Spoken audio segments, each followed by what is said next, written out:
RSS کے chief Mohan Bhagwat نے ہندوستانی مسلمانوں کے حق میں دیا بیان جو کہ اسد الدین اویسی صاحب کو بالکل بھی راست نہیں آیا، اور اسد الدین اویسی صاحب نے موہن بھاگوت کے اس بیان کو لے کر موہن بھاگوت کو منہ توڑ جواب دے دیا ہے۔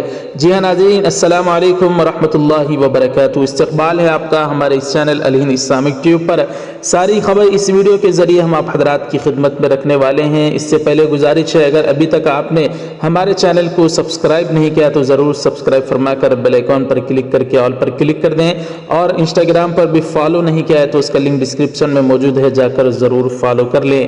ناظرین اکرام، راشٹریہ سویم سیوک سنگھ یعنی RSS کے چیف موہن بھاگوت نے کہا کہ ہندوستان کے مسلمان دنیا میں سب سے زیادہ مطمئن یعنی خوش ہیں۔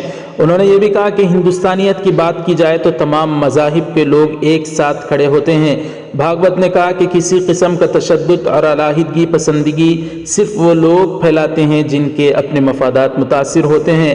مغل حکمران اکبر کے خلاف جنگ میں میواڑ کے بادشاہ مہارانا پرتاپ کی فوج میں مسلمان فوجیوں کی ایک بڑی تعداد کا ذکر کرتے ہوئے بھاگوت نے کہا کہ ہندوستان کی تاریخ میں جب بھی ملک کی ثقافت پر حملہ ہوا ہے تمام مذاہب کے لوگ مل کر کھڑے ہوئے ہیں۔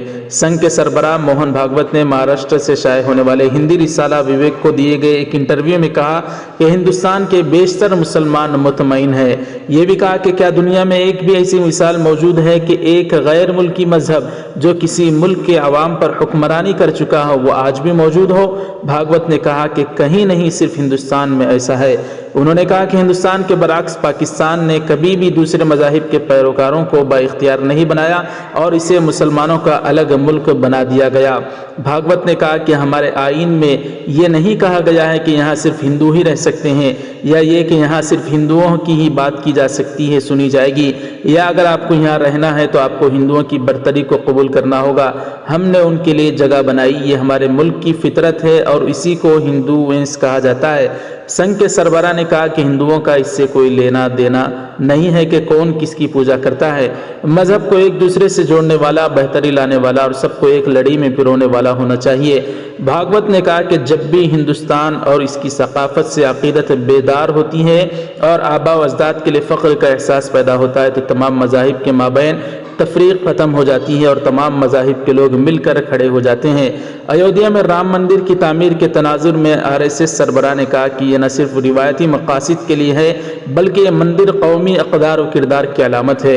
انہوں نے یہ بھی کہا کہ حقیقت یہ ہے کہ اس ملک کے عوام کے حوصلے اور اقدار کو دبانے کے لیے مندروں کو مسمار کیا گیا تھا، اسی وجہ سے ہندو سماج ایک طویل عرصے سے مندروں کی تعمیر نو چاہتا تھا۔ ہماری زندگی تباہ کی گئی، ہمارے بھگوان شری رام کے مندر کو مسمار کر کے ذلیل و خوار کیا گیا، ہم اسے دوبارہ تعمیر کرنا چاہتے ہیں، اس کی توسیع چاہتے ہیں اور اسی وجہ سے ایک عظیم الشان مندر تعمیر کیا جا رہا ہے۔ اب ناظرین اکرام، موہن بھاگوت کے اس بیان پر اسد الدین اویسی صاحب جو کہ AIMIM کے صدر بیرسٹر اسد الدین اویسی نے لکھا کہ ہماری خوشی کا پیمانہ کیا ہے؟ بھاگوت نامی شخص ہمیں بتا سکتا ہے کہ ہمیں اکثریت کے کتنے شکر گزار ہونا چاہیے۔ ہماری خوشی کی پیمائش یہ ہے کہ آیا آئین کے تحت یعنی قانون کے تحت ہمارے وقار کا کتنا احترام کیا جا رہا ہے۔ ہمیں یہ نہ بتائیں کہ ہم کتنے خوش ہیں جبکہ آپ کا نظریہ مسلمانوں کو دوسرے درجے کا شہری بنانا چاہتا ہے۔ میں آپ کو یہ کہتے ہوئے نہیں سننا چاہتا کہ ہمیں اپنے ہی وطن میں رہنے پر اکثریت کا شکر گزار ہونا پڑے گا۔ ہم اکثریت کی خیرخواہی کے خواہاں نہیں ہیں، ہم دنیا کے مسلمانوں کے ساتھ مسابقت میں نہیں ہیں کہ سب سے خوش کون ہے، ہم تو صرف اپنے بنیادی حقوق کو حاصل کرنا چاہتے ہیں۔ تو ناظرین اکرام، بھاگوت کا بیان آپ کو کیسا لگا؟ پھر اس پر اسد الدین اویسی صاحب نے جو جواب دیا وہ آپ حضرات کو کیسا لگا؟ ہمیں ضرور کمنٹ کر کے بتائیں۔ اس ویڈیو کو لائک کر دیں، خوب شیئر کریں۔ زیادہ سے زیادہ ہمارے چینل سے جڑے رہنے کے لیے، سچی خبروں کو حاصل کرنے کے لیے سبسکرائب فرما کر ہمارے چینل کو بیل آئیکن پر بھی کلک کر دیں۔ جزاک اللہ، والسلام علیکم ورحمۃ اللہ وبرکاتہ۔